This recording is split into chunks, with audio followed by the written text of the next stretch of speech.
اب یہ کتنی رکعتیں؟ اب اس کے اوپر بھی احادیث مبارکہ موجود ہیں۔ امام ابو عیسیٰ ترمذی رحمۃ اللہ علیہ نے اپنی سنن میں فرمایا کہ اکثر اہل علم کا مذہب 20 رکعت تراویح ہے، جو کہ حضرت علی رضی اللہ تعالی عنہ، حضرت عمر فاروق رضی اللہ تعالی عنہ اور حضور اکرم صلی اللہ علیہ وسلم کے دیگر اصحاب کرام سے مروی ہے، اور یہی کبار تابعین یعنی کہ حضرت سفیان ثوری، حضرت عبداللہ بن مبارک اور امام شافعی کا قول ہے۔ اور امام شافعی رحمۃ اللہ علیہ نے فرمایا کہ میں نے اپنے شہر مکہ میں اہل علم کو 20 رکعت تراویح پڑھتے دیکھا۔ مطلب کہ 20 رکعت تراویح پڑھنا یہ اصحاب کرام کا طریقہ ہے، رسول اللہ صلی اللہ علیہ وسلم کا طریقہ ہے، اور یہی طریقہ امام شافعی کا بھی ہے، اور اسی کے اوپر تمام امام متفق ہیں، اور تمام امام نے بھی 20 رکعت نماز تراویح پڑھائی ہے۔ حضرت علی رضی اللہ تعالیٰ عنہ سے بھی قول موجود ہے۔ حضرت علی رضی اللہ تعالیٰ عنہ سے مروی ہے کہ انہوں نے ایک شخص کو حکم دیا کہ وہ رمضان المبارک میں مسلمانوں کو 20 رکعت تراویح پڑھائے، اور یہ رکعات وتر کے علاوہ تھیں۔ یہ بھی حدیث شریف موجود ہے، اور یہ حدیث شریف جو ہے یہ بھی کتب کے اندر ملتی ہے۔ لیکن یہ 20 رکعت تراویح یہ کہاں سے رسول اللہ صلی اللہ علیہ وسلم کے دور مبارک سے چل رہی ہے، اور یہ 8 رکعت تراویح یہ آج کے دور سے شروع ہوئی ہے؟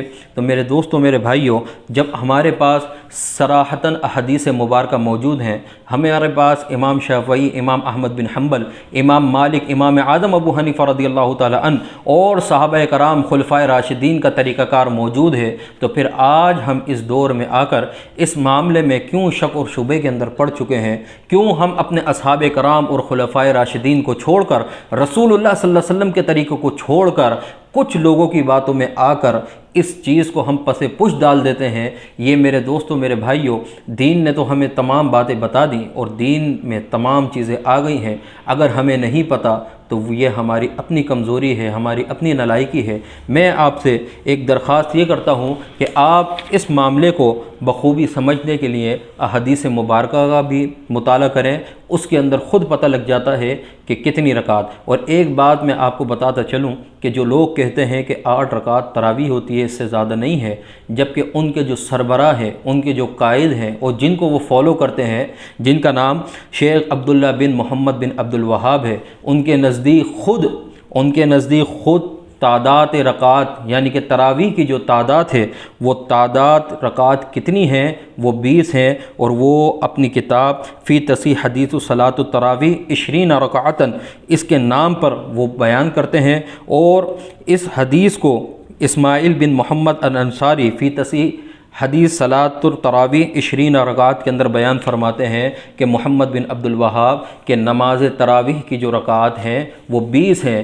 جو انسان اپنے ہی بڑوں کو چھوڑ کر ادھر ادھر نکل جاتا ہے، اور اگر بڑا بھی گمراہ ہو اور اس بڑے گمراہ کو چھوڑنے کے بعد پھر وہ اور گمراہی کی جانب جانا چاہے، تو میرے دوستو آپ کیوں ان کے پیچھے پڑ جاتے ہو؟ بس یہ یاد رکھو کہ رسول اللہ صلی اللہ علیہ وسلم نے 20 رکعت تراویح پڑھائی، خلفائے راشدین نے بھی یہی عمل کیا، اور تابعین نے بھی یہی عمل کیا، تبع تابعین نے بھی یہی عمل کیا، اور اس کے اندر کہیں پر بھی چاروں اماموں کے درمیان تفرقہ نہیں ہے، چاروں اماموں کا بھی قول یہی ہے۔ اور اب جو شخص یہ بات کرے کہ تراویح صرف 8 ہیں، تو وہ اسلام کے اندر بدعت کو پیدا کر رہا ہے، مسلمانوں کے اندر تفرق بازی پھیلا رہا ہے، مسلمانوں کو آپس میں دست گریباں کرا رہا ہے۔